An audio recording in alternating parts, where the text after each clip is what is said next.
నవతని name గా చూస్ చేసుకోవడానికి ఏమైనా స్టోరీ ఉందా? దానికి ముందు నవత ఎందుకు పెట్టారు, ఎట్లా పెట్టారు క్విక్ గా ఒకసారి చెప్పండి. గ్రాండ్ ఫాదర్ శ్రీ సుభాష్ చంద్రబోస్ గారు ఫ్యామిలీకి ఆదాయం కల్పించాలన్న ఉద్దేశంతో విజయవాడ వచ్చేసారు. 46 బ్రాంచెస్ 17 వెహికల్స్ తో స్టార్ట్ చేశారు. స్టార్ట్ చేయడమే 46 బ్రాంచెస్. నవత పేరుకు వచ్చేసరికి బండి రోడ్డు మీద వెళ్తుంటే ఎట్లా ఉంటే బాగుంటది ఐడియా కోసం ఫిలిం మేకర్ బాపు గారి దగ్గరికి వెళ్ళారు. గవర్నమెంట్ ఒక రూల్ తీసుకొచ్చింది అక్టోబర్ 2025 తర్వాత ఖచ్చితంగా ఏసీ ఉండాలి అని చెప్పి. దాని వల్ల మీ ఆపరేషనల్ కాస్ట్ ఏమైనా ఇంక్రీజ్ అవుతుంది? I think it is a very good rule. Driver quality of life improve అవుతుంది. బట్ రెగ్యులేషన్ ఫాలో అవ్వాలి కంపెనీస్ అంటే గవర్నమెంట్ ఇట్ సైడ్ నుంచి కూడా ఆలోచించాలి. ఉమెన్ ఎంటర్‌ప్రెన్యూర్స్ కి మీరు ఇచ్చే సజెషన్? నేను ఉమెన్ కి ఇచ్చే సజెషన్ కంటే మెన్ కి ఇచ్చే, ఫ్యామిలీకి ఇచ్చే suggestion support the women to go out and achieve her dreams. Covid తర్వాత స్టార్ట్అప్ కల్చర్ చాలా పెరిగింది. స్టార్ట్అప్ అన్నది ఎవరైనా పెట్టొచ్చు, అది ఎగ్జిక్యూట్ చేసే దాన్ని బట్టే దాని స్ట్రెంగ్త్ ఉంటుంది. ఉమెన్ లారీ డ్రైవర్స్ అసలు ఉన్నారా? నవతాలో అయితే ఉమెన్ లారీ డ్రైవర్స్ లేరు. ఓవర్ 24 hours ఉంటే బయట రోడ్ మీద ఫెసిలిటీస్ కానివ్వండి ఉమెన్ కి సహకరించకపోవచ్చు. నాకు ఒక serious question, you are part of Navata group, మీకు లారీ నడపడానికి వచ్చా? నాకు లారీ నడపడానికి వచ్చా అంటే 10,000 plus employees, 700 plus branches, 2,000 plus lorries. One of the leading company in logistic industry, Navata Road Transport. ఈ రోజు మన guest Hima Parvathaneni, CEO of Navata Supply Chain Solutions. Subscribe చేసుకోవచ్చు కదా. Please do subscribe.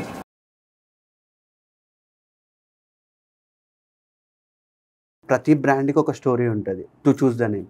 సో నవతాని నేమ్గా చూస్ చేసుకోవడానికి ఏమైనా స్టోరీ ఉందా? సో నవతాని నేమ్గా చూస్ చేసుకుంటానికి అంటే దానికి ముందు నవత ఎందుకు పెట్టారు, ఎట్లా పెట్టారు క్విక్గా ఒకసారి చెప్పుకుందాం. ఓకే.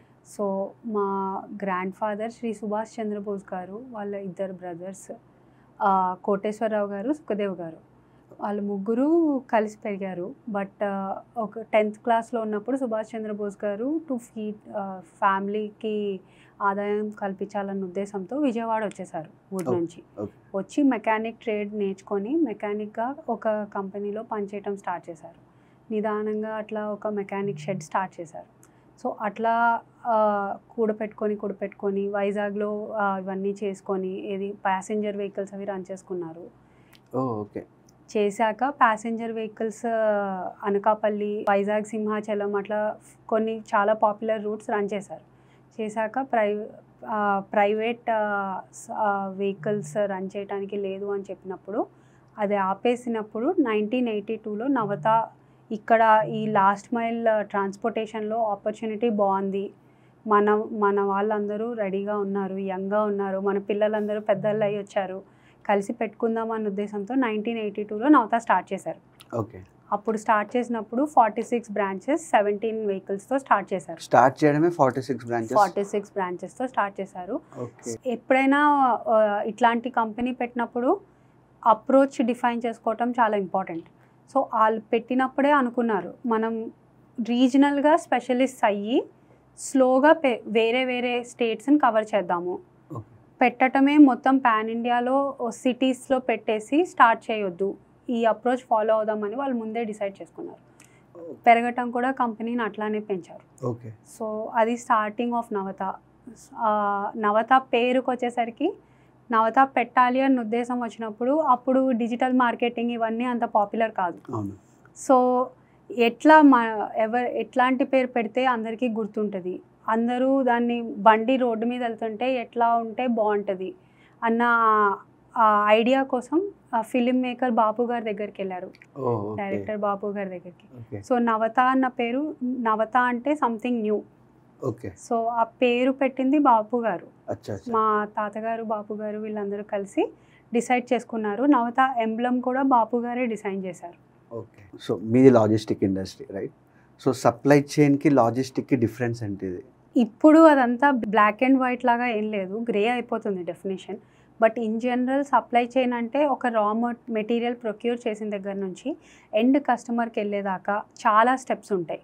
లైక్ ఒక ప్రోడక్ట్ 10 వేర్ హౌసెస్ దాటి వెళ్ళొచ్చు, ఫుల్ ట్రక్ వెహికల్స్లో లాంగ్ మైల్ వెళ్ళొచ్చు, లేకపోతే ట్రైన్లో వెళ్ళొచ్చు, లాస్ట్ మైల్ వెళ్ళొచ్చు. మొత్తం ఎండ్ టు ఎండ్ని సప్లై చైన్ అంటాం, even including the manufacturing. Okay. Logistics is a part of supply chain, more of the ప్రోడక్ట్స్ని ఎలా మూవ్ చేస్తున్నాము అన్న దాని మీద లాజిస్టిక్స్ ఫోకస్డ్ ఉంటుంది. బట్ ఇప్పుడు అంత కొంచెం ఇంటర్చేంజబుల్గా వాడుతున్నారు. ఓకే. నవతలో ఎన్ని గ్రూప్ ఆఫ్ కంపెనీస్ ఉన్నాయి? ఓన్లీ రోడ్ ట్రాన్స్పోర్టేనా, ఇంకేమైనా కంపెనీస్ వేరే ఉన్నాయా? సో నవత గ్రూప్లో మొత్తం ఒక 7 కంపెనీస్ ఉన్నాయి. Okay. So Navata road transport ఇప్పుడు ప్రైమరీ ఫ్లాగ్షిప్ కంపెనీ అనుకోవచ్చు. Navata road transport is into secondary transportation, hub and spoke model. మొత్తం 700 బ్రాంచెస్ ఉంటాయి. రూరల్ పెనిట్రేషన్ మొత్తం ఏపీ, తెలంగాణ, తమిళనాడు, కర్ణాటకలో లోపల వరకు పెనిట్రేటెడ్ ఉంది. And south, this is in south. వెస్ట్లో మహారాష్ట్ర, గుజరాత్ Tier 2 టౌన్స్ వరకు ఉంది. ఇండోర్ అండ్ ఒరిస్సా లాంచ్ చేసాం. Recently launched? ఒక not very recently, but Tier 1 towns వరకు కవర్ చేస్తున్నాం. Okay okay. అది Navata road transport. Asset heavy, hubs ఉంటాయి, vehicles are own and maintained and all. So దీంతో పాటు ఇంకొక సెకండ్ డివిజన్ ఏంటంటే, ఫస్ట్ నేను ఇందాక చెప్పినట్టు వెహికల్ మెయింటెనెన్స్ వర్క్షాప్ అప్పుడు 1957లో స్టార్ట్ చేశారు మా తాతగారు. దాన్ని అట్లానే పెంచుకుంటూ వచ్చాము. ఇప్పుడు now it is a fully automated vehicle maintenance workshop. Navata గ్రూప్లో ఉన్న వెహికల్స్ అన్నీ అక్కడే build and maintained. The build and maintained in that workshop only. Okay. దాంట్లోనే ఒక FTL డివిజన్ కూడా ఉంది, ఫుల్ ట్రక్ లోడ్ డివిజన్ కూడా ఉంది. సో హెవీ అరౌండ్ 100 వెహికల్స్ ఉంటాయి. హెవీ మెటీరియల్ లైక్ స్టీల్ అవన్నీ ట్రాన్స్పోర్ట్ చేస్తాము, అదొక డివిజన్.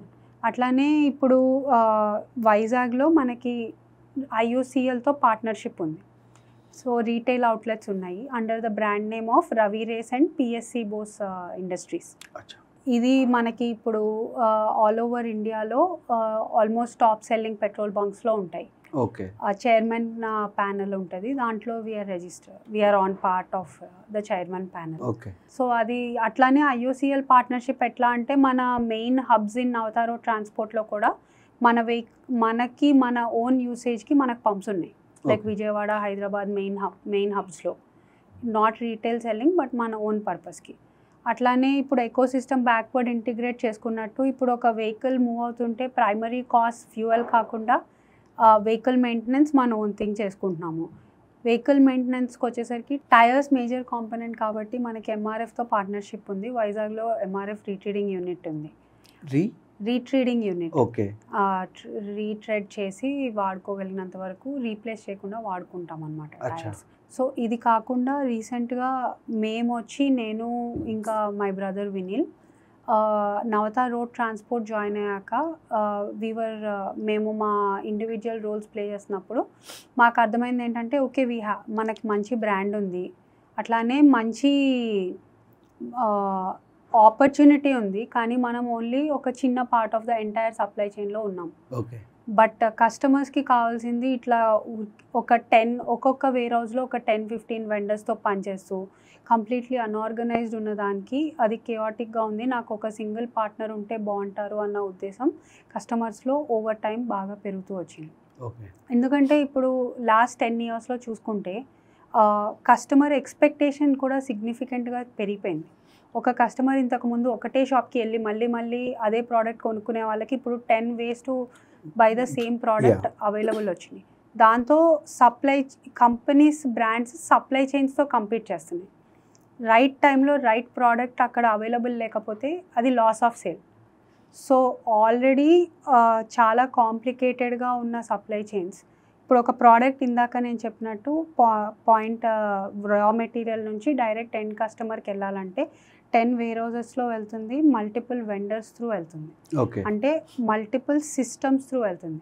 డేటా అంతా పిచ్చిగా మల్టిపుల్ ఎక్సెల్ ఫైల్స్లో ఉంది. అట్లానే వెండర్స్ నుంచి ఒకటే యూనిఫామ్ బిల్లింగ్ రావట్లేదు, యూనిఫామ్ డాక్యుమెంట్స్ రావట్లేదు, అండ్ రిలయబుల్ వెండర్స్ లేవు, ఎస్పెషల్లీ B2Bలో. ఓకే. B2Cకి వచ్చేసరికి ఈకామర్స్ బూమ్ వల్ల చాలా మంచి కంపెనీస్ వచ్చినాయి, సర్వీసెస్ చాలా బెటర్ అయింది. ఓకే. బట్ B2B ఇంకా అట్లానే ట్రెడిషనల్గా ఓల్డ్ సిస్టమ్స్లో రన్ అవుతుంది. సో దానికి కేటర్ చేయడానికి integrated supply chain solutions platform Navata supply chain solutions అని లాంచ్ చేసాం మేము. ఓకే. సో ఇది లాస్ట్ 4 years అవుతుంది లాంచ్ చేసి. This is a new entity in the group. So దానికే కదా ఫండింగ్ వచ్చింది? దానికే ఫండింగ్. ఓకే. అండ్ నాకు ఒక సీరియస్ క్వశ్చన్ ఉంది. So you are part of Navata group కదా, మీకు లారీ నడపడానికి వచ్చా? నాకు లారీ నడపడానికి వచ్చా అంటే నాకు రాదేమో, నేను ట్రై చేయలేదు యాక్చువల్లీ. ఓకే. బట్ మా తమ్ముడు వాళ్ళందరికీ వచ్చు. ఓకే. ప్రతి బిజినెస్ రన్ చేయాలి అంటే ఆపరేషనల్ ఎక్స్పెన్సెస్ ఉంటాయి. సో ఈ నవత లాంటి కంపెనీని రన్ చేయాలి అంటే ట్రాన్స్పోర్ట్ ఇండస్ట్రీలో మెయిన్ ఆపరేటింగ్ కాస్టెస్ ఏముంటాయి? నవత లాంటి కంపెనీని రన్ చేయాలంటే ఇప్పుడు హబ్స్ ఉంటాయి, బ్రాంచెస్ ఉంటాయి. సో మెయిన్ ఆపరేటింగ్ కాస్ట్ ఆ ఇన్ఫ్రాస్ట్రక్చర్ కాస్ట్ అవుతుంది. ఇన్ఫ్రాస్ట్రక్చర్ అంటే ఈ బ్రాంచెస్ అన్నీ ఇప్పుడు 600 బ్రాంచెస్ ఉన్నాయనుకోండి, each branch average square feet ఒక 500 SFT అనుకున్నా సరే వాటి రెంటల్ కాస్ట్, ఓకే, అదొక మెయిన్ ఇన్ఫ్రాస్ట్రక్చర్ కాస్ట్. దాంతోపాటు వెహికల్స్ మనం ఓన్గా తీసుకుంటామా ఆర్ నవత రోడ్ ట్రాన్స్పోర్ట్లో ఓన్ వెహికల్స్ ఉన్నాయి. బట్ అవసరమైనప్పుడల్లా వీ టేక్ కాంట్రాక్ట్ వెహికల్స్ కూడా హైర్లో తీసుకుంటాం మనం. ఓకే. సో ఆ vehicle maintenance cost, that is the second big head. తర్వాత most important is people. Industry ఎంత ఆటోమేట్ చేసుకున్నా సరే ఇట్ ఈస్ పీపుల్ డిపెండెంట్.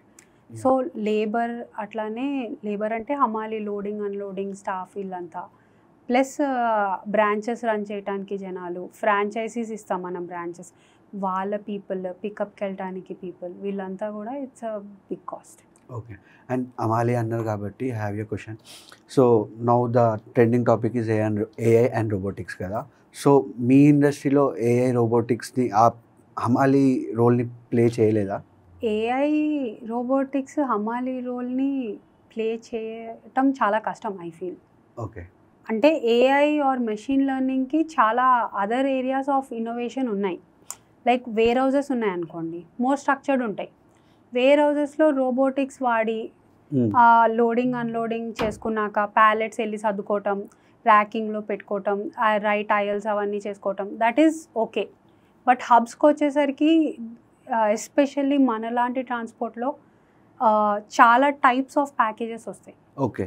యూఎస్లో అనుకోండి, ఫెడెక్స్ వీటిల్లో వాళ్ళకి 4-5 సెట్ టైప్స్ ఆఫ్ ప్యాకెట్స్ ఉంటాయి. ఈ small box, medium size, large box. So దాంతో కన్వేయర్ బెల్ట్తో ఆటోమేట్ చేసుకోవటం అదంతా సిగ్నిఫికెంట్లీ ఈజియర్. మనకు వచ్చేసరికి డిఫరెంట్ గన్నీ బ్యాగ్స్ రావచ్చు, బైక్స్ రావచ్చు, డబ్బాలు రావచ్చు, రైస్ బస్తాలు రావచ్చు, ఎట్లా చాలా రకాలు వచ్చేసరికి అవన్నీ ఒక పర్టిక్యులర్ కన్వేయర్లో సెట్ అయ్యి అది మూవ్ అయ్యి దాన్ని ఆటోమేట్ చేయటం అనేది లిటిల్ మోర్ కాంప్లికేటెడ్. సో దీంట్లో అమాలీస్ కంప్లీట్గా ఎలిమినేట్ అవుతారా అంటే ఐ డోంట్ థింక్ సో. కొంతవరకు efficiency we can bring. Okay. And మీరు డిఫరెంట్ టైప్స్ ఆఫ్ ప్రోడక్ట్స్ని ట్రాన్స్పోర్ట్ చేస్తుంటారు కదా. మీరు ట్రాన్స్పోర్ట్ చేసిన ప్రోడక్ట్లో హైయెస్ట్ కాస్ట్ ఏ ప్రోడక్ట్కి ఉంది? హైయెస్ట్ కాస్ట్ అంటే చాలా కష్టం. కాకపోతే నవత పెట్టిన కొత్తలో ఇంకా రెగ్యులేషన్స్ అంత చేంజ్ అవ్వనప్పుడు చాలా సిగరెట్స్ అవన్నీ ట్రాన్స్పోర్ట్ చేసేవాళ్ళం. Okay. So that is very expensive. అట్లానే సీడ్స్, మనకి చాలా వరకు ఆగ్రో ప్రోడక్ట్స్ అవి చాలా చాలా కంపెనీస్తో పనిచేస్తాం మనం. వెజిటబుల్ సీడ్స్ అవి చాలా కాస్ట్లీ ఉంటాయి. ఓకే. సో అవి కూడా దేర్ వెరీ ఎక్స్పెన్సివ్. అండ్ జనరల్గా ఇప్పుడు డ్రైవర్స్ అందరు చూస్తే they will be mens, right? Women lorry drivers అసలు ఉన్నారా? ఇప్పటికైతే లేరు. నవతాలో అయితే ఉమెన్ లారీ డ్రైవర్స్ లేరు. బట్ ఐ డోంట్ థింక్ అది ముందు మూవింగ్ ఫార్వర్డ్ ఉండకూడదు అని ఏం లేదు. ఇదివరకు ద రోడ్ కండిషన్స్ కానివ్వండి, ఎంత టైం రోడ్ మీద ఉంటారు, లైక్ ఓవర్ 24 hours ఉంటే బయట రోడ్ మీద ఫెసిలిటీస్ కానివ్వండి, ఉమెన్కి సహకరించకపోవచ్చు. అట్లానే ద వెహికల్లో క్యాబిన్ ఫెసిలిటీస్ అవన్నీ కూడా. ఇప్పుడు లాస్ట్ మైల్లోకి వచ్చేసరికి 24 hours నవతాలో కూడా మనం మొత్తం డీసెంట్రలైజ్ చేసుకున్నాం హబ్స్. ఓకే. సో 90% ఆఫ్ మన రూట్స్ వితిన్ 24 hours ఎండ్ అయిపోతాయి. సో ఒక డ్రైవర్ స్టార్ట్ అయితే 24 hours లోపు ఎండ్ పాయింట్ కవర్ అయిపోతాడు. అంటే ఇదివరకు ఏంటంటే మొత్తం వెహికల్స్ రూట్స్ విజయవాడ హబ్ నుంచి స్టార్ట్ అయ్యి విచ్ ఇస్ ఆర్ హెచ్ఓ మళ్ళీ విజయవాడకి వెళ్ళేదాకా that use to be around 3 to 4 days. Okay. So మనం ఏంటంటే life quality of the drivers improve చేయాలనే ఉద్దేశంతో లాస్ట్ 10 years బ్యాక్ ఒక న్యూ ఆపరేషన్స్ మోడల్ డిఫైన్ చేసుకున్నాం. ఓకే. వెహికల్ హబ్స్ని డీసెంట్రలైజ్ చేసుకున్నాం. సో ఇప్పుడు ఎక్కడి నుంచి అయినా సరే వెహికల్ స్టార్ట్ అయితే most of the branches touch చేసుకొని 24 hours లోపు రూట్ ఎండ్ అవ్వాలి యాజ్ మచ్ యాజ్ పాసిబుల్ అన్నట్టు ప్లాన్ చేసుకున్నాం routes. Okay. Except for 10% like long distance ఇక్కడ నుంచి అహ్మదాబాద్ వెళ్ళటం అట్లాంటి రూట్స్ తప్పితే mostly they do that. And మన డ్రైవర్స్కి ఎక్కడికక్కడ అన్ని హబ్స్ మా ఓన్ ఫెసిలిటీస్, ఓకే, మా ఓన్ హబ్స్ ఇన్ఫ్రాస్ట్రక్చర్ అంతా అన్నిట్లో డ్రైవర్స్కి డార్మెటరీస్ అవన్నీ సెట్ చేసి ఉన్నాం. సో డ్రైవర్ రెస్టింగ్ ఏరియా ఉంటుంది. అండ్ నవతాలో ఏ డ్రైవర్ 12 to 5 డ్రైవ్ చేయరు night. Okay. It is a set rule for the to ensure their emotional and physical wellbeing. So ఇప్పుడు coming back to the women drivers, ఇప్పుడు మేము కూడా చూసేది ఏంటంటే లోకల్ సిటీ డెలివరీస్ కానివ్వండి, వాటికి women are slowly getting interested, వస్తున్నారు. So I think over next 10 years significant change రావచ్చు. అండ్ ట్రాన్స్పోర్ట్ బిజినెస్ అనగానే we need to pass various check post. ఒక స్టేట్ నుంచి ఇంకొక స్టేట్కి దాటాలి అన్నా, లేదు అంటే ఒక సిటీ నుంచి ఇంకొక సిటీకి వెళ్ళాలి అన్నా, సో అక్కడ ఏమైనా బ్రైబల్ ఇచ్చే ఛాన్స్ స్కోప్ ఉందా? ఒకప్పుడు చాలా ఎక్కువ ఉండేది, హెరాస్మెంట్ అనుకోవచ్చు ఒక రకంగా. చెక్ పోస్ట్ దాటాలంటే అబ్బాయి ఇప్పుడు ఆపుతాడు, బండిని పెట్టుకుంటాడు. ఇప్పుడు చాలా వరకు ఇంప్రూవ్మెంట్ వచ్చింది, ఫాస్టాగ్ లాంటి ఇన్నోవేషన్ వల్ల కావచ్చు, జిఎస్టీ వల్ల కావచ్చు, బట్ స్టిల్ ఉంటాయి. కానీ ఎప్పుడైనా సరే నవత 40 years సస్టైన్ అయింది అంటే అది నవత డిసిప్లిన్ వల్ల. సో స్టార్టింగ్ నుంచి ఒక్కసారి మనం ఇవ్వటం స్టార్ట్ చేస్తే దాన్ని మనం కంట్రోల్ చేయలేమన్న ఉద్దేశంతో they have taken a stand. ఏదైనా సరే ఏమైనా ఉంటే నా దగ్గర అన్ని డాక్యుమెంట్స్ ఉంటాయి, చూసుకోండి. ఏమైనా ఇబ్బంది ఉంటే మా బ్రాంచ్ వాళ్ళు వచ్చి మాట్లాడతారు, మా హబ్ వాళ్ళు వచ్చి మాట్లాడతారు. ఆగుతుంది, మీరు కావాలంటే ఆపుకోండి, నేను నా వెహికల్లో సామాన్ తీసేసుకుంటాను, నేను నా వెహికల్ని రిలీజ్ చేయించుకోను. సో అట్లా ఇనీషియల్ ఇయర్స్లో స్టాండ్ తీసుకొని ఆ బ్రాండ్ సెట్ చేసుకునేసరికి నవతా వెహికల్ వస్తే నార్మల్గా ఆపరు, ఏం రాదులే మనకి వదిలేద్దాం, బాగానే ఉంటుంది వాళ్ళ దగ్గర డాక్యుమెంట్స్ అని. So overall considering with the industry మనం ఇంకా బెటర్ స్టేట్లో ఉన్నట్టు. ఇప్పటికీ ఇంకా పెన్ పేపర్ పెట్టి రాస్తారా మీకు లోడింగ్ వస్తే? అసలు మొత్తం నవత రోడ్ ట్రాన్స్పోర్ట్ కానీ నవత సప్లై చైన్ సొల్యూషన్స్లో కానీ ఎక్కడ ఫిజికల్ మాన్యువల్ ఎల్ఆర్ ఇవ్వరు. ఓకే. మన ఓన్ టెక్నాలజీ టీమ్ ఉంది మనకి, నవత రోడ్ ట్రాన్స్పోర్ట్లో ఉంది, నవత సప్లై చైన్ సొల్యూషన్స్లో ఉంది. Everything is automated. Everything is automated. And నేను యాక్చువల్లీ యూఎస్ నుంచి 5 years బ్యాక్ వచ్చినప్పుడు నేను చాలా మాన్యువల్ సిస్టమ్స్ ఎక్స్పెక్ట్ చేశాను. నేనే సర్ప్రైజ్ అయ్యాను, ఎందుకంటే చాలా portion of Navata business is cash and carry. So ఆ క్యాష్ని మాన్యువల్గా ఇదివరకు ట్రక్లో ఒక డబ్బా పెట్టుకొని అట్లా క్యారీ చేసుకునేవాళ్ళం. ఇప్పుడు మొత్తం డిజిటైజ్ చేస్తారు. ఎక్కడ మాన్యువల్గా ఒక airway bill or LR generate అవ్వదు, ఎక్కడ క్యాష్ ఫిజికల్గా మూవ్ అవ్వదు. ఎక్కడికక్కడ ద స్ట్రెంగ్త్ ఇస్ ప్రతి ప్రాసెస్లో లూప్ హోల్స్ ఉంటాయి అన్నది ఐడెంటిఫై చేసి ఓవర్ ఇయర్స్ ప్రాసెస్ మీద ప్రాసెస్, దానికి ప్రాసెస్ డిసిప్లిన్ బిల్డ్ చేసుకున్నారు. సో దట్ ఈస్ వై ఈ ఇండస్ట్రీలో అట్లా సస్టైన్ అవ్వగలుగుతుంది. ఎల్ఆర్ అని చెప్పి అన్నారు కదా, LR full form lorry receipt. Okay. So ఒక ప్లేస్ నుంచి ఇంకొక ప్లేస్కి వెళ్ళడానికి ఫ్యూయల్ అవసరం ఉంటుంది కదా, సో డ్రైవర్సే ఫ్యూయల్ కొట్టిస్తారా లేదంటే మీరు ఫుల్ ట్యాంక్ చేసి పంపిస్తారా? దానికి ఫిక్స్ సిస్టమ్ ఉంటుందండి. ఎట్లా అంటే మనకి ఫిక్స్డ్ హబ్స్లో నేను చెప్పినట్టు ఐఓసిఎల్ పార్ట్నర్షిప్తో మన ఓన్ పెట్రోల్ బంక్స్ మా హబ్స్లోనే ఉన్నాయి. అట్లా కాదు, రోడ్ మీద we have also identified optimal locations. ఈ రూట్లో ఓకే ఇంత మైలేజ్ వస్తుంది, ఇక్కడ వెహికల్కి కొట్టించాల్సి రావచ్చు అంటే అక్కడ పార్ట్నర్ పెట్రోల్ బంక్స్ని ఐడెంటిఫై చేసుకొని పార్ట్నర్షిప్ బిల్డ్ చేసుకున్నారు. డ్రైవర్ ఎక్కడ వాళ్ళు ఓన్ మనీ పే చేయరు. It is all transactional, it is all working with corporates. Fuel load చేయించుకుంటారు, you will get an invoice every month, అంతేనా? యా, కొన్ని చోట్ల ఫ్యూయల్ కార్డ్స్ అవి వాడతారు. సో మల్టిపుల్ సిస్టమ్ వాడుతున్నారు, but every penny is accounted. So supply chain solutions is the biggest challenge కదా. ఒక ప్రోడక్ట్ని మ్యానుఫ్యాక్చరింగ్ ప్రాసెస్ నుంచి తీసుకొని మళ్ళీ మనం ఒక స్టోర్కి ఇవ్వాలి అంటే మీకు యావరేజ్గా ఎంత డ్యూరేషన్ పడుతుంది? డిపెండ్స్, ఎక్కడ మ్యానుఫ్యాక్చర్ అవుతుంది, ఎక్కడుంది ఆ సెకండరీ స్టోర్ అన్నది. సో ఏదైనా కేస్ స్టడీ తోటి చెప్పగలుగుతారా? యా, ఫర్ ఎగ్జాంపుల్ ఇప్పుడు ఈ రోడ్లో బట్టలు తీసుకున్నాం అనుకోండి, పెద్ద పెద్ద బ్రాండ్స్ చాలా వరకు maybe the raw material Surat నుంచి ఎక్కడి నుంచో తెచ్చుకుంటారు. ఓకే. అక్కడ నుంచి సూరత్ అంటే గుజరాత్లో ఉంటుంది, అక్కడ నుంచి ఈ రోడ్కి వచ్చి ఫినిష్డ్ గూడ్స్ రెడీ అవుతాయి. అక్కడికి రావడానికి maybe it will take them around 3 or 5 days తీసుకోండి. రెడీ అయ్యాక అక్కడ నుంచి ఇదివరకంటే ఒక్కొక్క స్టేట్లో ఒక్కొక్క వేర్ హౌస్ ఉండాలి, విత్ ఇన్ స్టేటే ఇన్వాయిసెస్ జనరేట్ చేసుకోవాలి అన్న కాన్సెప్ట్ ఉండేది. ఇప్పుడు జిఎస్టీ వచ్చాక ఏమైందంటే ఎక్కడి నుంచైనా ఎక్కడికైనా మూవ్మెంట్ జరగవచ్చు. సో చాలామంది వాళ్ళ సప్లై చైన్ మొత్తాన్ని రీవాల్యుయేట్ చేసుకుంటున్నారు. ఓకే. మల్టిపుల్ వేర్ హౌసెస్ నాకు ఉండటం బెటరా, ఒక్క పెద్ద వేర్ హౌస్ పెట్టుకుంటే నాకు multiple 10,000 20,000 square feet warehouses ఉన్నదానికంటే ఒక 1 lakh SFT వేర్ హౌస్ నేను పెట్టుకుంటే దాంట్లో నేను ఎఫిషియన్సీస్ కానివ్వండి, టెక్నాలజీ కానివ్వండి, విజిబిలిటీ కానివ్వండి సిగ్నిఫికెంట్లీ బెటర్ ఉంటుంది. బట్ అట్లా చేసుకుంటే మనం రైట్ టైంలో కస్టమర్ దగ్గరికి కన్సైన్మెంట్స్ డెలివరీ చేయించుకోగలమా లేదా, అది next question. So various factors evaluate చేసుకొని ఆప్టిమల్ లొకేషన్ ఏంటి మన వేర్ హౌస్ పెట్టుకోవడానికి అనేది డిజైన్ చేసుకున్నారు. సో మోస్ట్ బట్టల్ కంపెనీస్ కన్సాలిడేట్ చేసుకున్నారు wear houses.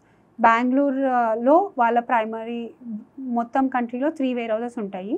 For south Bengaluru ఉందనుకోండి, బెంగళూరు నుంచి మొత్తం తెలంగాణ, ఆంధ్ర, తమిళనాడు, కర్ణాటక, కేరళ మొత్తం కేటర్ చేస్తుంది. ఓకే. ఎక్కడికైనా సరే వాళ్ళ ట్రాన్సిట్ టైం డిస్పాచ్ అయినాక 2-3 days లోపు డెలివరీ అవ్వాలి. వేర్ హౌసెస్ అన్నీ మీయే కదా? Depends, customer to customer. మనం వేర్ హౌసింగ్ కూడా ప్రొవైడ్ చేస్తాము. Cold storage nothing but no dry and ambient ప్రోడక్ట్స్కే చేస్తున్నాం మనం. అచ్చా, కరెంట్లీ okay. కోల్డ్ చేయట్లేదు. Okay okay okay. So ownership of the goods మీ స్టోరేజ్లో, మీ వేర్ హౌస్లో ఉన్నంత వరకు ఎవరిది ఓనర్షిప్ ఉంటుంది? Responsibility or ownership, whatever it is? At any point ownership of the goods is with the customer only. Okay. కాకపోతే దాంట్లో లయబిలిటీ ఎవరిది ఎట్లా అన్నది కాంట్రాక్చువల్ అగ్రిమెంట్ ప్రకారం ఉంటుంది. మోస్ట్లీ మన నెగ్లిజెన్స్ వల్ల మన కస్టమర్కి ఏమైనా డ్యామేజెస్ ఆర్ ఇబ్బందులు కలిగితే it will be in our scope, otherwise it will be in the customer scope. When you ship the goods from one place to other place, insurances ఏమైనా ఉంటాయా దానికి? యా, అంటే మనం ట్రాన్సిట్ ఇన్సూరెన్స్ ప్రొవైడ్ చేస్తాము. Most కస్టమర్స్కి వాళ్ళ insurance కూడా ఉంటుంది. Okay. Yeah. So you have collaborated with any third parties? Yeah. నవతాది చాలా ఎలాబరేట్ ఇన్సూరెన్స్ పాలసీ పెట్టినప్పటి నుంచి one thing we have said is that insurance road మీద బండి వెళ్తుంది, రిస్క్ ఎప్పుడైనా రిస్క్ కాబట్టి ప్రాపర్గా మనం ఇన్సూరెన్స్ తీసుకోవాలి అనే ఉద్దేశంతో ఫస్ట్ ఎస్టాబ్లిష్ చేసినప్పటి నుంచి we're paying for a comprehensive insurance policy. Around 15,000 crores liability మనకు కవర్ చేస్తుంది మన insurance. Okay okay. And covid తర్వాత స్టార్టప్ కల్చర్ చాలా పెరిగింది. సో స్టార్టప్కి ఒక కంపెనీ స్టార్ట్ చేయాలి అంటే వాళ్ళు ఎలాంటి థింగ్స్ని కన్సిడర్ చేయాలి? అంటే స్టార్టప్ అన్నది ఎవరైనా పెట్టచ్చు, బట్ నా ఒపీనియన్లో an idea is only as good as an idea. అది ఎగ్జిక్యూట్ చేసేదాన్ని బట్టే దాని స్ట్రెంగ్త్ ఉంటుంది. చాలామందికి సేమ్ ఐడియా రావచ్చు. సో ఎగ్జిక్యూట్ చేయడానికి ప్రతి ఫౌండర్ ఐ థింక్ ఇనీషియల్గా ఇప్పుడు బర్న్ మీద ఇనీషియల్గా బర్న్ చేయొచ్చు, మనం ఫ్యూచర్లో కస్టమర్స్ నుంచి మనం రెవెన్యూ జనరేట్ చేసుకోవచ్చు. ఆ థాట్ ప్రాసెస్ పెరిగిపోయింది. బట్ నా ఒపీనియన్లో యూనిట్ ఎకనామిక్స్ చాలా ఇంపార్టెంట్. మనం ఒక ప్రోడక్ట్ సెల్ చేస్తుంటే at a product unit economics level ఇవాళ మార్జిన్ వస్తుందా లేదా, పోనీ ఇవాళ రావట్లేదు, గ్రాస్ ప్రాఫిట్ ఎంత వస్తుంది, ఫౌండర్కి తెలవాలి, ఆ డేటా తెలవాలి. నాకు మొత్తం గ్రాస్ ప్రాఫిట్ ఎంత వస్తుంది, ఇవాళ నేను ఇన్వెస్ట్ చేయాల్సి వస్తుంది. సో నేను జనాల మీద ఇన్వెస్ట్ చేయొచ్చు, నేను బర్న్ చేయొచ్చు. బట్ ఏ పాయింట్లో నాకు యాక్చువల్లీ ఆ రెవెన్యూ స్ట్రీమ్ నా సస్టైనబుల్గా చేసుకోగలుగుతాను నేను, ఆ ప్లాన్ క్లియర్గా ఉంటే that is when they can sustain. లేకపోతే ఓకే ఇవాళ నేను ప్రోడక్ట్ బిల్డ్ చేస్తూ ఉంటాను, నేను crores of rupees ఇన్వెస్ట్ చేస్తాను, ఎట్ సమ్ పాయింట్ నాకు కస్టమర్స్ వచ్చాక నేను నా రెవెన్యూ స్ట్రీమ్ ఫిగర్ అవుట్ చేసుకొని ప్రాఫిటబిలిటీ ఫిగర్ అవుట్ చేసుకుంటానంటే 90% of startups fail there. People have to have a clear business model. I feel that is important. దాంతోపాటు hiring the right team is very important. So 700+ branches ఉన్నాయని చెప్పారు కదా. So 700 completely మీ ఉందా లేదంటే franchises ఏమైనా ఉన్నాయా? About 80% ఫ్రాంచైజీసే ఉంటాయి. నవత ఫ్రాంచైజీస్ ఎట్లా అంటే ఎక్స్క్లూజివ్ అవుట్లెట్స్. నవతకి ఫ్రాంచైజీ చేస్తున్న వాళ్ళు వేరే ట్రాన్స్పోర్ట్ సర్వీసెస్ వాళ్ళకి ఫ్రాంచైజీ చేయరు. ఓకే. సో ఓన్లీ మన ఓన్ స్టోర్ లాగా ఉంటుంది. అచ్చా, అంటే రిక్వైర్మెంట్ ఏముంటుంది? ఇప్పుడు కొన్ని ఫ్రాంచైజీస్ తీసుకుంటే 10 lakhs కట్టాలి, 20 lakhs కట్టాలి అని చెప్పి ఉంటుంది. సో రిక్వైర్మెంట్ ఏముంటుంది నవత ట్రాన్స్పోర్ట్ తీసుకోవాలనుకుంటే? ఫ్రాంచైజీ ఆన్బోర్డింగ్కి సెపరేట్ ఎస్ఓపి ఉంటుంది. ఓకే. సో దాని ప్రకారం వాళ్ళ కేపబిలిటీ అది చెక్ చేసుకొని ఏ టైప్ ఆఫ్ బ్రాంచో దాన్ని బట్టి ఇంత పే చేయాలన్నది ఫిక్స్ చేసుకుంటారు. కొంచెం సెక్యూరిటీ డిపాజిట్ ఉంటుంది. సెక్యూరిటీ డిపాజిట్ కాకుండా ఎవరో ఒకరిది గ్యారంటీ కూడా ఉంటుంది. ఓకే. అండ్ ఈ లాస్ట్ మైల్ ట్రాన్స్పోర్ట్ అని చెప్పారు కదా ఇంతకు. సో లాస్ట్ మైల్ అంటే ఏంటిది అసలు? లాస్ట్ మైల్ అంటే హబ్ వాళ్ళ వేర్ హౌస్ నుంచి ఫైనల్గా కస్టమర్కి వెళ్ళిపోయేది. Okay. The last mile. Okay. Okay. అది మోస్ట్లీ స్మాలర్ కన్సైన్మెంట్స్ ఉంటాయి. ఎట్లా అంటే ప్రతి కస్టమర్ మొత్తం ఇండస్ట్రీలో full truck load, part truck load అన్న కాన్సెప్ట్ ఉంటుంది. ఓకే. ఫుల్ ట్రక్ లోడ్ అంటే ఒకటే వెహికల్ని ఒక కస్టమర్ ఎంగేజ్ చేసుకోవటం, point A to point B delivery ఇవ్వడానికి. Relatively 85 to 90% of all transportation is full truck load. It's very competitive and in most customers full truck లోడ్లో చేయడానికి try చేస్తారు, ఎందుకంటే అది కాస్ట్ ఎఫెక్టివ్. ఓకే. డైరెక్ట్ బండి పెట్టుకుంటారు కాబట్టి. అన్ఆర్గనైజ్డ్ స్మాల్ వెహికల్ ఓనర్స్ చాలామంది ఉన్నారు మన కంట్రీలో. 5 lakh ప్లస్ ఉంటారు ఈజీగా, 1 to 5 వెహికల్స్ ఉన్న ఓనర్స్. సో అది highly competitive. Part truck load or last mile transportation దీంట్లో నవత రోడ్ ట్రాన్స్పోర్ట్ మనం అందరం ప్లే చేస్తాం అనమాట. సో దిస్ ఈజ్ ఒక 200 kg పార్సిల్ ఉందనుకోండి, అదొక మనకి అవైలబుల్ ఉన్న smallest vehicle size might be 1 ton, 1000 kgs. 1 ton వెహికల్ని ఇక్కడ నుంచి ఆదిలాబాద్లో ఎక్కడో కార్నర్కి 200 kgs పార్సిల్ వేసి పంపించాలంటే ప్రోడక్ట్ కాస్ట్ కంటే ఎక్కువైపోతుంది. It won't work out. సో అట్లాంటి వాటిలో ఇట్లా లాస్ట్ మైల్ ట్రాన్స్పోర్టర్స్తో పనిచేస్తారు. ఓవరాల్ లాస్ట్ 40 yearsలో hub and spoke model prominently last mile ట్రాన్స్పోర్టేషన్కి వర్కౌట్ అవుతుంది. కానీ ఇందాక నేను చెప్పినట్టు కస్టమర్ రిక్వైర్మెంట్స్ ఎక్కువ అవటం వల్ల ఆపరేషన్ మోడల్స్ చేంజ్ అయిపోయినాయి. Direct point A, point B, point C, point D, milk run deliveries అంటారు. మోడర్న్ ట్రేడ్ డెలివరీస్కి వేరే మోడల్ వాడతారు. లేదంటే బాగా ఊర్లు, బాగా చిన్న కన్సైన్మెంట్స్ అయితే హబ్ అండ్ స్పోక్ ట్రాన్స్పోర్టర్ వాడతారు. సో ఇట్లా రిక్వైర్మెంట్ చేంజ్ అవటం వల్ల ఒకటే ట్రాన్స్పోర్టర్ ఒక కస్టమర్ అన్ని ఏరియాస్ కవర్ చేయలేకపోతున్నారు, అన్ని ప్రాబ్లమ్ ఏరియాస్. అట్లాంటి వాటి కోసం మనం సప్లై చైన్ సొల్యూషన్స్లో కాంబినేషన్ ఆపరేషన్ మోడల్స్ డివైస్ చేసి వాళ్ళకి ప్రోడక్టైజ్ చేసి అమ్ముతున్నాం. మీకు మోడర్న్ ట్రేడ్లో ప్రాబ్లం ఉంటే మోడర్న్ ట్రేడ్ ప్రోడక్ట్ వాడుకోండి. సిటీలో డెలివరీ ప్రాబ్లం ఉంటే సిటీ డెలివరీస్కి మాకు వేరే ప్రోడక్ట్ ఉంది, అది వాడుకోండి. మీ పెయిన్ పాయింట్తో స్టార్ట్ చేయండి. బట్ మనం single partner for all your needs అవ్వాలి. That is the goal. ఆ గోల్ మీద వర్క్ చేసేది Navata supply chain solution. Correct. So Navata road ట్రాన్స్పోర్ట్ని ఓన్లీ రోడ్ ట్రాన్స్పోర్ట్ చూస్ చేసుకోవడానికి ప్రాఫిటబిలిటీ ఎక్కువ ఉంటుందన్నా ప్యాసింజర్ వెహికల్స్ కన్నా? లేదు అంటే ఏదైనా రీజన్ ఉందా? నవత రోడ్ ట్రాన్స్పోర్ట్ పెట్టకముందు, సో దాని నుంచి అది ప్రైవేట్ ఆర్గనైజేషన్స్ అలౌ చేయట్లేదు, పబ్లిక్ ఇదే చేయాలన్నారు కాబట్టి రోడ్ ట్రాన్స్పోర్ట్లోకి వచ్చారు. సో ఓవర్ టైం దీంట్లోనే ఎక్స్పాండ్ అవుతూ వచ్చారు. ఇప్పుడు మళ్ళీ స్కోప్ ఉంది ప్యాసింజర్ వెహికల్స్లోకి వెళ్ళటానికి. అట్లా మేబీ ఇన్ ద ఫ్యూచర్ చేస్తామేమో. ప్యాసింజర్లోకి వెళ్ళకూడదని లేదు, ఇప్పుడు వెళ్ళే ప్లాన్ ఉందని కాదు. Maybe never say never. So ఇంతకుముందు చెప్పినప్పుడు మీ తాత వాళ్ళు ఎవరైతే స్టార్ట్ చేశారో వాళ్ళు మెకానిక్స్ అని చెప్పారు, రైట్? సో వాళ్ళు ఈ ట్రాన్స్పోర్టేషన్ బిజినెస్కి రావడానికి ఏదైనా రీజన్ ఉందా? ట్రాన్స్పోర్టేషన్ బిజినెస్కి మెయిన్ వాళ్ళకి మోటివేషన్ టీవీఎస్ గ్రూప్ వాళ్ళకి మోటివేషన్. సౌత్లో అప్పుడు టీవీఎస్ గ్రూప్ చాలా పెద్దది. వాళ్ళని చూసి ఓకే వాళ్ళు ట్రాన్స్పోర్ట్లో చాలా పెద్దగా ఉన్నారు, వాళ్ళు సాల్వ్ చేసే ప్రాబ్లం చాలా బాగుంది, కానీ అట్లా మనకి ఆంధ్రాలో ఎస్ఆర్ఎంటీ తప్పితే ఇంకెవరూ లేరు కాంపిటీషన్. సో ఇది మనం పెడితే బాగా పెద్ద చేసుకోవచ్చు అన్న ఆలోచనతో స్టార్ట్ చేశారు. One interesting thing at that point is mid-40s ఉన్నారు మా తాతగారు వాళ్ళు. మా నాన్నగారు వాళ్ళంతా అప్పుడే ఎడ్యుకేషన్ అయ్యి బయటకు వచ్చారు. They had around 20-30 families to feed.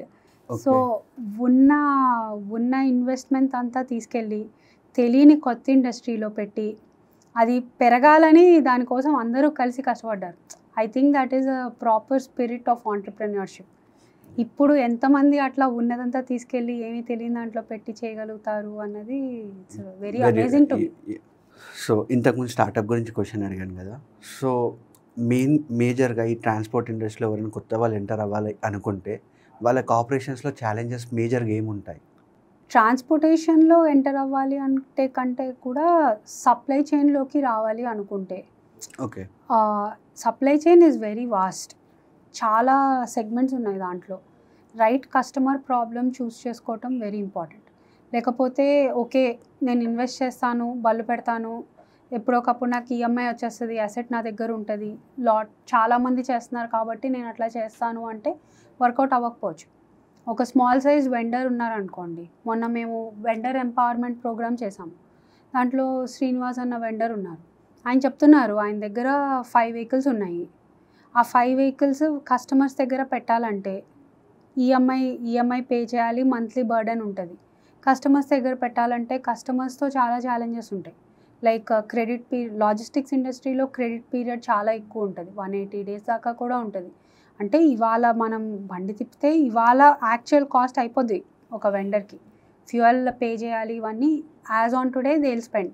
But వాళ్ళకి పేమెంట్ ఒక 60 డేస్ ఆర్ 180 డేస్ తర్వాత రావాలి అంటే మనీ రొటేషన్ చాలా ఇంపార్టెంట్. అట్లానే ఇందాక నేను చెప్పినట్టు ఎఫ్టీఎల్ డివిజన్ తీసుకుంటే వెరీ వెరీ కాంపిటేటివ్.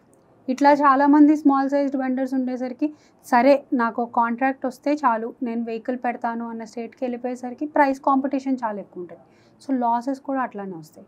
వీటన్నిటినీ మరి వాళ్ళు ఓవర్కమ్ చేసి వాళ్ళు రైట్ కస్టమర్ని చూస్ చేసుకొని చేసుకోగలటం very important. So right customer problem select చేసుకోవాలి. ఎఫ్టీఎల్ చేద్దాం అనుకుంటున్నారా, వేర్హౌసింగ్ చేద్దాం అనుకుంటున్నారా, టెక్నాలజీ చేద్దాం అనుకుంటున్నారా, పార్ట్లోడ్ చేద్దాం అనుకుంటున్నారా, షిప్పింగ్ చేద్దాం అనుకుంటున్నారా, ఓకే.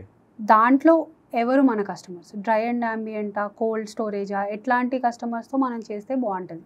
ఓకే. అండ్ దానికి ఎంత ఇన్వెస్ట్మెంట్ పెట్టాలి మనం, ఆ ఇన్వెస్ట్మెంట్కి ROI ఎంత టైంలో వస్తుంది. సో ప్రాపర్గా బిజినెస్ ప్లాన్ వేసుకొని కస్టమర్ ప్రాబ్లమ్ సాల్వ్ చేయడానికి స్టార్ట్ చేయాలి. లేకపోతే it's very easy to come into this industry and burn. చాలామంది దెబ్బతింటారు అట్లా. Customer and the manufacture vendor. So వెండర్ని కస్టమర్కి అగ్రిగేటర్గా మీరు ఉంటారా, లేదంటే వాళ్ళు ఆర్డర్ చేసుకున్నాక మీకు చెప్తారా? మేము కరెంట్లీ ఆ ఆర్డర్ ప్లేస్ అయ్యాక ఆర్డర్ని కస్టమర్ దగ్గరికి బెస్ట్ పాసిబుల్ వేలో ఎట్లా మూవ్ చేయాలి అన్న దాంట్లో ఉన్నాం. So you don't place any order on behalf of your customer? Sales మన స్కోప్లో లేదు కరెంట్లీ. సో యూ జస్ట్ అంటే మీకు ఒకసారి ఇంటిమేషన్ రాగానే then you pick up that load and transfer to your hub. Correct. ఆ లోడ్ ఆర్డర్ వచ్చింది, ఆ ఆర్డర్ ఎక్కడి నుంచి డిస్పాచ్ చేయాలి, ఆ వేర్హౌసింగ్ చేయాలి, ఆ వేర్హౌసింగ్ మనం చేస్తాం. అది మూవ్మెంట్ కోసం వెహికల్స్ ప్లేస్మెంట్ కానివ్వండి, అది ఎట్లా చేయాలి అన్నది డివైస్ చేసి ప్లాన్స్ వేసుకొని through technology what is optimal way to move those consignments we do it. Okay. But అట్లానే దాన్ని వేర్ హౌస్లో మనం ఎఫిషియన్సీ పెంచాలంటే ఎట్లాంటి టెక్నాలజీస్ తీసుకురావాలి, ఆ టెక్నాలజీ కూడా మనం సెల్ చేస్తాం. But customer to their and customer sale కోసం మనం డైరెక్ట్గా వర్క్ చేయాలి. ఓకే. ఓన్లీ లాజిస్టిక్స్ వరకు మీరు లుక్ ఆఫ్టర్ చేస్తారు. ఓకే. ఒక లారీకి ఇంత ఫ్యూయల్ అని చెప్పి అవసరం ఉంటుంది ఒక ప్లేస్ నుంచి ఇంకొక ప్లేస్కి ట్రాన్స్పోర్ట్ అవ్వడానికి. బట్ డీజిల్ ప్రైసెస్ తీసుకున్నా, పెట్రోల్ ప్రైసెస్ తీసుకున్నా ఇట్ విల్ ఫ్లక్చువేట్ ఎవ్రీడే. ఒక 1 రూపీ పెరగడం వల్లనో ఒక 1 రూపీ తగ్గడం వల్లనో ఎంత సేవ్ చేసుకుంటారో ఇంత లాస్ అవుతుంది కంపెనీ. సో లారీకి ప్రాఫిటబిలిటీ పర్ మంత్ అట్లా కాకుండా ఇప్పుడు మొత్తం ఒక 1000 ట్రక్స్ ఓన్ ఆర్ లీజ్డ్ నవతాలో రన్ అవుతున్నాయి అనుకోండి. 1000 trucks per day, each truck on average ఒక 300 కిలోమీటర్స్ తిరుగుతుంది. కొని 200 కిలోమీటర్స్ అనుకోండి, 30 డేస్ తిరుగుతుంది. అప్రాక్సిమేట్గా అన్ని మ్యాథ్ వేసుకుంటే అరౌండ్ 12 crore కిలోమీటర్స్ మొత్తం Navata vehicles on the road ఉంటాయి. 12 crore kilometers per year. Okay. So దాన్ని బట్టి బ్యాక్వర్డ్ ఎస్టిమేట్ చేసుకొని మీ ప్రాఫిటబిలిటీ క్వశ్చన్కి మీరు క్యాల్కులేట్ చేయండి ఎంత ప్రాఫిట్ వస్తుంది, ఎంత లాస్ వస్తుంది. ఓకే. రీసెంట్గా గవర్నమెంట్ ఒక రూల్ తీసుకొచ్చింది కదా, అక్టోబర్ 2025 తర్వాత ట్రక్లో ఖచ్చితంగా ఏసీ ఉండాలి అని చెప్పి. సో దానివల్ల మీ ఆపరేషనల్ కాస్ట్ ఏమైనా ఇంక్రీజ్ అవుతుందా? ఆబ్వియస్లీ ఇంక్రీజ్ అవుతుంది. కాకపోతే పాతవన్నీ చేంజ్ చేసి కొత్తవే తీసుకోవాలని కాదు కదా. సో కొత్తగా తీసుకునే ట్రక్స్ ఏసీ క్యాబిన్స్తో రావాలి అంటాం. I think it is a very good rule. Driver quality of life improve అవుతుంది. బట్ అది ట్రాన్స్పోర్టర్స్ కానివ్వండి, లాజిస్టిక్స్ కంపెనీస్ కానివ్వండి, మేబీ ఒక 20 ఇయర్స్లో అన్ని వెహికల్స్ చేంజ్ అయ్యి అది సిగ్నిఫికెంట్ ఇంపాక్ట్ వచ్చేసరికి ఒక 15-20 ఇయర్స్ పట్టొచ్చు. బట్ ఇట్లాంటి రూల్స్ తీసుకొచ్చేటప్పుడు 100% రెగ్యులేషన్ ఫాలో అవ్వాలి కంపెనీస్ అంటే గవర్నమెంట్ ఇటు సైడ్ నుంచి కూడా ఆలోచించాలి. గవర్నమెంట్ ట్రక్ కాస్ట్ని రెగ్యులేట్ చేసుకోవాలి. ఇప్పుడు ట్రక్స్ బాగుండాలి అని చెప్పి ట్రక్ కాస్ట్ పెంచేశారు. అట్లా అని మరి కస్టమర్ నుంచి మాకు వచ్చే ఫ్రైట్ కూడా ఇంక్రీజ్ అవుతుందా అంటే అవ్వదు. Over the last 5 to 10 years freight has been stagnant. Okay. So మన ప్రైసింగ్ మరి స్టాగ్నెంట్ ఉన్నప్పుడు మన కాస్టింగ్ పెరిగిపోతే it is a very big challenge for companies like us to sustain. So ఇట్లాంటి రెగ్యులేషన్స్ తీసుకొచ్చినప్పుడు ట్రాన్స్పోర్ట్ అసోసియేషన్స్తో వాటితో అన్నిటితో మాట్లాడి దీన్ని యాక్చువల్గా 100% ఇంప్లిమెంట్ చేయాలంటే what are the problems on 2 sides. Okay. దానికి ఇటు పక్కన వాళ్ళకి ఏం సపోర్ట్ కావాలి అవి కూడా వేసుకొని ఇంప్లిమెంట్ చేస్తే then scaling is easier even from the government side నాకు అనిపిస్తుంది. ఒక vehicle average turn around time వచ్చేసి 24 hours అని చెప్పారు కదా. 24 hours ఒకటే డ్రైవర్ డ్రైవ్ చేస్తాడా వెహికల్, లేదంటే ఒక ట్రక్లో ఎంతమంది డ్రైవర్స్ ఉంటారు? మోస్ట్ ఆఫ్ ద ఇండస్ట్రీలో చూసుకుంటే సింగిల్ డ్రైవర్ని పెట్టుకుంటారు because of the same like first thing ఒక CEO కంపెనీలో చూసేది ఒక బ్యాలెన్స్ షీట్. సో ఎవరైనా సరే లీడర్ చూడగానే వాళ్ళు ఏమంటారంటే సప్లై చైన్ కాస్ట్ తగ్గించండి అంటారు. దాన్ని ఎట్లా తగ్గించాలి అన్నది ఇంపార్టెంట్. కరెంట్లీ చాలా ఇండిపెండెంట్ సైలోస్లో బకెట్స్లో మానిటర్ చేసి దాన్ని ఆప్టిమైజ్ చేయడానికి ట్రై చేస్తున్నారు. Like warehousing person only warehousing cost చూస్తున్నాడు. ట్రాన్స్పోర్టేషన్ పర్సన్ FTL ట్రాన్స్పోర్ట్ వాళ్ళు FTL ట్రాన్స్పోర్ట్ ఆప్టిమైజ్ చేస్తున్నారు. లాస్ట్ మైల్ వాళ్ళు లాస్ట్ మైల్ చేస్తున్నారు. దానివల్ల ఓవర్ టైం ఏమవుతుంది ఆల్రెడీ ఆప్టిమైజ్డ్ రేట్స్కి వచ్చేసి ఉంటాయి. దాని మీద ఆప్టిమైజ్ చేయాలంటే పెద్ద సిగ్నిఫికెంట్ ఇంపాక్ట్ ఉండదు. సో ఇప్పుడు మనం చెప్పేది ఏంటంటే across the supply chain competitive అడ్వాంటేజ్లా చూడండి. మొత్తం వాల్యూ చైన్లో ఆప్టిమైజ్ చేసుకోండి. ఇన్ని వేర్ హౌసెస్ నిజంగా ఇంపార్టెంటా? నేను ఒక 3 వేర్ హౌసెస్ కట్ చేసి ఒక వేర్ హౌస్లో కన్సాలిడేట్ చేసుకున్నాను. దానివల్ల నాకు ఇన్వెంటరీ రీటైన్ అవుతుంది.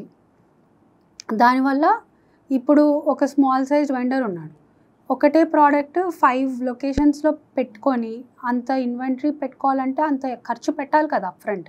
పెట్టకుండా ఒక దాంట్లోనే కావాల్సినంత కొనుక్కొని వచ్చిన దాన్ని బట్టి అమ్ముకుంటాడు. అమ్ముకున్న దాన్ని బట్టి వాళ్ళకి ఇన్వెంటరీ కాస్ట్ తగ్గుతుంది, లాస్ట్ మైల్ కాస్ట్ తగ్గుతుంది, రిటర్న్ లాజిస్టిక్స్ కాస్ట్ తగ్గుతుంది. So end to end circular cost చూసుకుంటే సిగ్నిఫికెంట్ ఆప్టిమైజేషన్ అండ్ ఎఫిషియన్సీ మనం ప్రొవైడ్ చేయగలం. ఒక లాస్ట్ 2 years 3 years ముందు నుంచి ఆన్లైన్ అప్లికేషన్స్ చాలా పెరిగినాయి. సో దానివల్ల మీ సేల్స్ ఏమైనా ఇంపాక్ట్ అయ్యాయా? ఆన్లైన్ అప్లికేషన్స్ చాలా పెరిగినాయి, కానీ ఇందాక నేను చెప్పినట్టు 90% ఆఫ్ కామర్స్ ఇన్ ఇండియా ఇంకా B2Bనే వెళ్తుంది. ఓకే. కామర్స్ బూమ్ వచ్చింది, కానీ కిరాణా స్టోర్స్లోనే మేజర్ సేల్ అవుతుంది. బట్ ఈ B2Bలో ఇంకా అంత సిగ్నిఫికెంట్ డిస్రప్షన్ రాలేదు. ఓకే. మనం కూడా చాలా టెక్నాలజీ వాడుతున్నాం, ఇవన్నీ చేస్తున్నాం. బట్ నవతాకున్న స్ట్రెంగ్త్ ఏంటంటే rural penetration. City to city ఎవరైనా చేస్తారు. ఇక్కడ నుంచి ఆదిలాబాద్లో ఏదో ఒక ఊరికి, లేకపోతే తమిళనాడు ఊరవతలు ఉన్న టూటికొరేన్కి 2 daysలో డెలివరీ ఇవ్వాలంటే అది చిన్న చిన్న పార్సెల్స్ 100 kgs 200 kgs ఆ నెట్వర్క్ స్ట్రెంగ్త్ ఉండాలి. That is the strength that Navata has, which is why we're sustaining over all this decade. So women ఎంటర్ప్రెన్యూర్స్కి మీరు ఇచ్చే సజెషన్ ఏంటిది? ఆపర్చునిటీ ఈస్ దేర్, ఎంకరేజ్మెంట్ ఉంది అన్ని సైడ్స్ నుంచి. గవర్నమెంట్ స్కీమ్స్ కానివ్వండి, బ్యాంక్ ఆపర్చునిటీస్ కానివ్వండి, ఏదైనా. బట్ ఒక ఉమెన్ సక్సెస్ఫుల్ అవ్వాలి అంటే మోస్ట్ ఇంపార్టెంట్ థింగ్ ఇస్ ఇంట్లో ఆ సపోర్ట్ ఉండాల్సింది. సో నేను ఉమెన్కి ఇచ్చే సజెషన్ కంటే మెన్కి ఇచ్చే, ఫ్యామిలీకి ఇచ్చే suggestion, support the women to go out and achieve her dreams. She can do wonders. So మీ ఇంట్లో మీకు సపోర్ట్ ఉంది కాబట్టి? మా ఇంట్లో మాకు సపోర్ట్ ఉంది.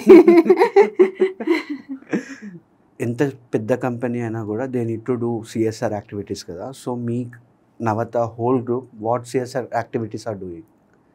So more than CSR activities, నేను చెప్పినట్టు నవత ఫౌండేషన్ ఒక మనీ నుంచి రాలేదు, came from very basic beginnings.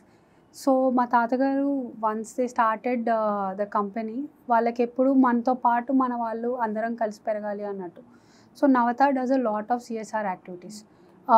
మా తాతగారు చనిపోయినప్పుడు నందిగామలో ఆయన మెమరీలో ఒక ట్రస్ట్ స్టార్ట్ చేశారు, పిఎస్సి బోస్ ట్రస్ట్ అని. ఓకే. అరౌండ్ 130 acres ఆ ట్రస్ట్లో ఉన్నాయి.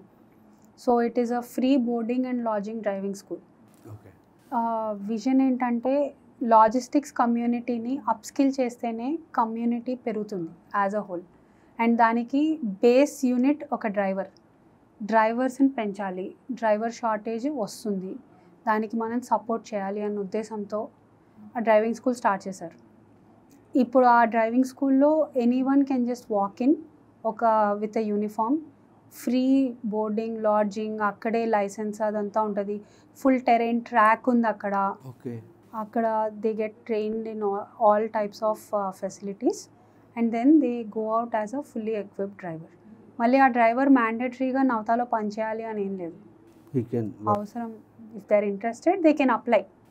There is an opportunity, but వాళ్ళకి కావాల్సింది వాళ్ళు చేసుకోవచ్చు. దాంతోపాటు ఇప్పుడు ఆ ట్రస్ట్లో విడో ఉమెన్కి టైలరింగ్ స్టార్ట్ చేసాము. అట్లానే దాంట్లో సబ్సిడైజ్డ్ ఐటీఐ కోర్సెస్ ఉన్నాయి for mechanics and few other courses. ఇదే కాకుండా మన ఆటోనగర్లో ఫస్ట్ మనం వర్క్షాప్ పెట్టాము. సో ఆటోనగర్లో నవత గ్రూప్ ఒక free clinic and dispensary run చేస్తుంది ఫర్ లాస్ట్ 20 years. అట్లానే మన నవతాలో పనిచేసే డ్రైవర్స్ అందరికీ వాళ్ళ పిల్లలకి స్కాలర్షిప్స్ ఇవ్వటం, మొత్తం స్టాఫ్ అందరికీ ఇన్సూరెన్స్, లైఫ్ ఇన్సూరెన్స్ కానివ్వండి, మెడికల్ ఇన్సూరెన్స్ కానివ్వండి, the conditions are good. And రెగ్యులర్గా క్యాంప్స్ పెట్టుకోవటం, అట్లానే ఫైనాన్షియల్ డిసిప్లిన్, అట్లానే ఎమోషనల్ వెల్బీయింగ్ కోసం కోర్సెస్ మేనేజ్ చేసుకోవటం, ఆర్ట్ ఆఫ్ లివింగ్ క్లాసెస్ పెట్టుకోవటం, ఇవన్నీ రెగ్యులర్గా చేస్తూనే ఉంటాం. ఓకే. సో జనరల్గా లాజిస్టిక్ ఇండస్ట్రీకి ఎంటర్ అవ్వాలి అనుకుంటే చాలామంది అనుకునేది ఏంటంటే asset heavy company, right? So supply చైన్కి కూడా నిజంగా అన్ని assets like they need to own the lorries. So asset heavy companies ఒకప్పుడు, Navata supply chain solutions is asset light. Okay. So నా ఒపీనియన్ ఏంటంటే more than assets it's about customer problem ఏంటి, మనం వాళ్ళకి ఏం సొల్యూషన్ ఇస్తున్నాం. ఒక పాయింట్లో ఏమైపోతుందంటే ఎక్కువ లారీస్ ఉన్నాయనుకోండి, ఎక్కువ అసెట్స్ ఉంటే కంపెనీస్ ఇన్వర్డ్ ఫోకస్డ్ అయిపోతాయి. నా బండి ఫుల్గా యూటిలైజ్ అవుతుందా లేదా, సో ఆ వెహికల్ ఫుల్ అవ్వాలి, కస్టమర్ సెంట్రిసిటీ తగ్గిపోతుంది. సో ఈ అసెట్ లైట్ మోడల్లో ఏంటంటే కస్టమర్ ప్రాబ్లంకి తగ్గట్టు సొల్యూషన్ డిఫైన్ చేసి దానికి తగ్గట్టు అది ఎట్లా ఇంప్లిమెంట్ చేయాలి, దాంట్లో ఎవరితో వర్క్ చేయాలి, ఏ వెండర్ మనకి రైట్ వెండర్, వాటితో ఇవాల్యుయేట్ చేసుకొని చేయటం వల్ల సప్లై చైన్ ఒక కాంపిటేటివ్ అడ్వాంటేజ్ అవుతుంది. So I don't think having assets is important in a current end to end logistics company. Okay. ఇప్పుడు చాలామంది యూత్ తీసుకుంటే they are into technological sector కదా, సో సప్లై చైన్కి రావడానికి ఎందుకంత ఇంట్రెస్ట్ చూపించారు? యాక్చువల్లీ చూపించాలని నా ఒపీనియన్. అండ్ అంటే ఓవరాల్గా హిస్టారికల్గా చూసుకుంటే సప్లై చైన్ అంటే పీపుల్ ఆలోచించేది డాబాల దగ్గర ఉన్న ట్రక్ డ్రైవర్స్ ఆర్ చిన్న చిన్న బడ్డీ కొట్లు అట్లా ఆలోచిస్తారు.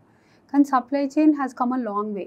ఓకే. ఓవరాల్గా ట్రాన్స్పోర్టేషన్ ఆర్ సప్లై చైన్ చాలా, ఇప్పుడు కోవిడ్ టైంలో అందరికీ తెలిసింది there is a lot of change in the mindset కూడా. ఏంటంటే it is the backbone. Supply chain లేకపోతే మందులు రావు, ఫుడ్ రాదు, ఏం రాదు. And the beauty of that is అది మూవ్ చేయాలి అంటే చాలా డేటా, చాలా టెక్నాలజీ, చాలా మ్యాథ్ ఉంటుంది behind it. Okay. And that is why నేను కూడా ఒక ఇంజనీర్ ఫ్రమ్ బిట్స్ పిలాని డ్యూక్లో చదువుకున్నాను. సో క్వాలిఫైడ్ టెక్నాలజీలో సిలికాన్ వ్యాలీలో ప్రోడక్ట్ మేనేజర్గా 15 years చేసి ఇండియాకి మూవ్ అయ్యి వచ్చి ఇక్కడ జాయిన్ అయ్యాను. సో నా advice to the youth is it is a great sector to be in. దాంట్లో డిఫరెంట్ ఏరియాస్ ఉంటాయి, అనలిటిక్స్ ఉంటుంది, మార్కెటింగ్ ఉంటుంది, సేల్స్ ఉంటుంది, it's vast. Data sciences, AI, everything is used here. How you use the AI there? AI or data science? ఇప్పుడు every touch point is a data కదా. Yes. Like manufacture అయిన దగ్గర నుంచి ఒక small article ఒక wear హౌస్కి వచ్చిన దగ్గర నుంచి డెలివరీ అయ్యేదాకా 10-15 టచ్ పాయింట్స్ ఉంటాయి. ప్రతిదీ డేటా కింద ట్రాక్ అవుద్ది. అట్లా hundreds or lakhs of articles are moving in a particular day across the country. Or maybe crores of articles. మరి ఆ డేటా అంతా ఇంకా ఎక్కడా లేదు, అంత డేటా ఏ ఇండస్ట్రీలోనూ. సో ఇప్పుడు దాన్ని ఆప్టిమైజ్ చేయాలి అంటే బ్యాక్ ఆఫ్ ద హెడ్ నేను పేపర్ మీద రాసుకొని ఇది తగ్గుతుందా అది తగ్గుతుందా కాకుండా what is the best way, నా vehicle route, what is the optimal route.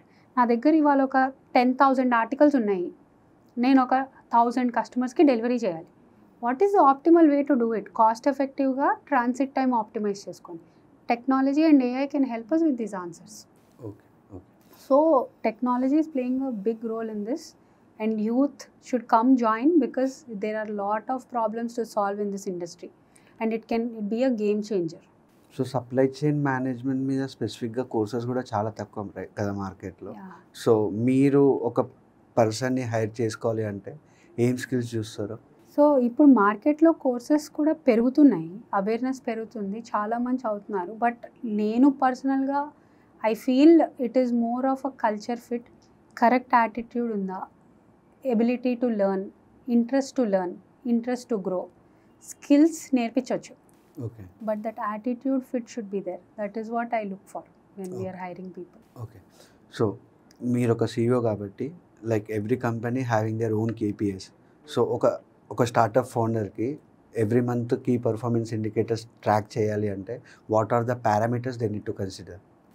So నేను I think first most important వాటితో స్టార్ట్ చేయొచ్చు. Like growth parameters, growth target set చేసుకోవాలి. Revenue is just one target, కానీ ఆపరేషనల్ టార్గెట్ సెట్ చేసుకోవాలి.